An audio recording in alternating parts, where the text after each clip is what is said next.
My name's Justin Ramsden and I'm a model designer here at the LEGO Group, and I've designed the LEGO Harry Potter Hogwarts castle set.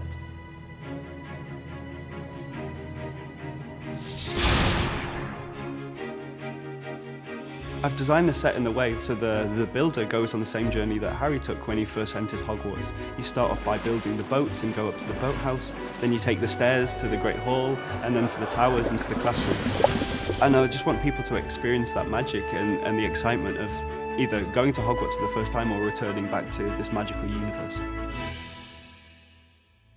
I got brought into the Harry Potter project and I saw this model in the corner and I was like, I need to work on that.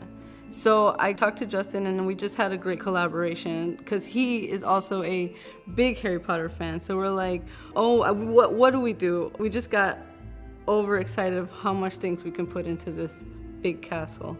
And I just wanted to make this castle the most magical thing that LEGO has ever produced.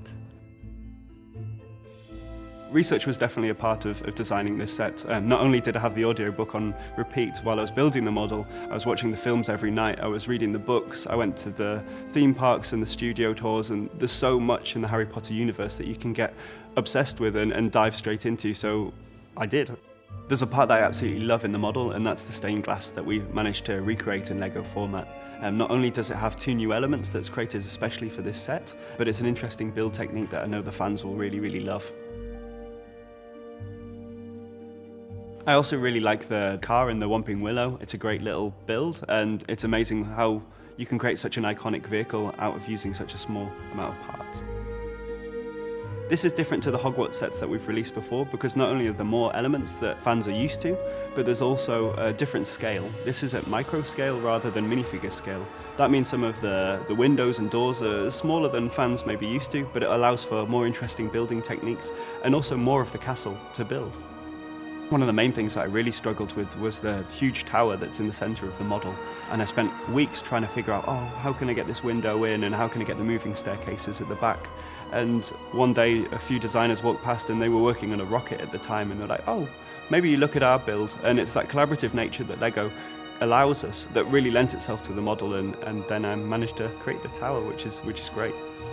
We struggled with the amount of things that we wanted to put. How do we limit it? Because we were like, this is the time, we gotta put everything in it, let's do it, right? But then sometimes you gotta dial it back. You know, usually with stickers, less is more, but in this case, we thought it would be great to just put as much as we could. For instance, we have Moaning Myrtle, we have the golden egg from the Tri-Wizard tournament, we have the Room of Requirement, the floating keys room, we have all kinds of stuff. Graphic design brings a little bit of story into the models. For instance, in the Hogwarts set, we put a lot of reference to the books and to the movies that can give a little bit more character. So we created 4 exclusive minifigs, one for Godric Gryffindor, Helga Hufflepuff, Rowena Ravenclaw, and Salazar Slytherin, which are the Hogwarts founders.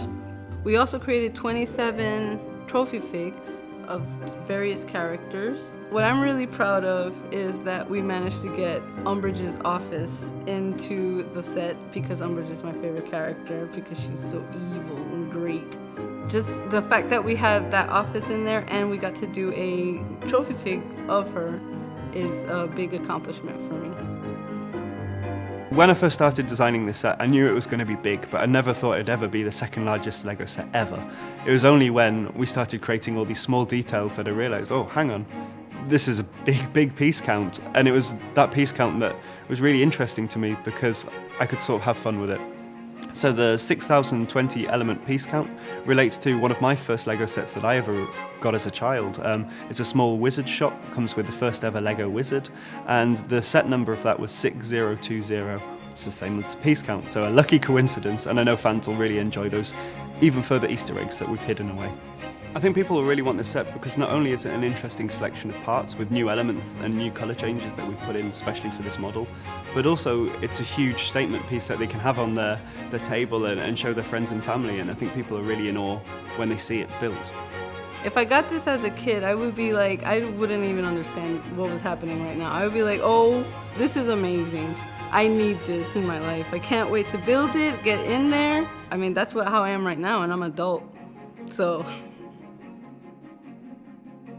Yeah, as a child, I was sort of known for writing to Lego and requesting new themes. So when the first Harry Potter book came out, I wrote a letter to Lego saying, you must make Lego Harry Potter sets. And they did, so I'm sort of responsible for making that happen. It's super exciting to work in Harry Potter because I know that there's so many fans out there that are gonna enjoy this set. Like, I can't wait to build it. I have not built it yet. I'm super proud to be part of this project. Here in the Lego group, what really inspires me are the people, because working with Justin, for instance, was amazing. I wanted to make this happen for him and for everyone else. So just having the collaborative environment really inspires me. When I got the offer for my job that came through the post, it was sort of like Harry receiving the letter to Hogwarts. I was super excited, ran around the house, waving it down the stairs and told my parents immediately. Yeah, so the first days were much like Harry experienced at Hogwarts, and he got his lesson plans and his spell books and stuff, and since then I've been studying and building and playing ever since. It's such a magical place to work, and it's always filled with excitement. Yes, there's no moving staircases, but we do have a slide, so it's great. Well, I got here by chance because what I did was I saw a posting for a graphic designer at Lego, and I'm like, there's no way that I can get that job. So of course, I'm gonna apply for it. And then the next thing I know, I'm here doing a video for you guys. The way I explain working at Lego to someone is jaw-dropping moments.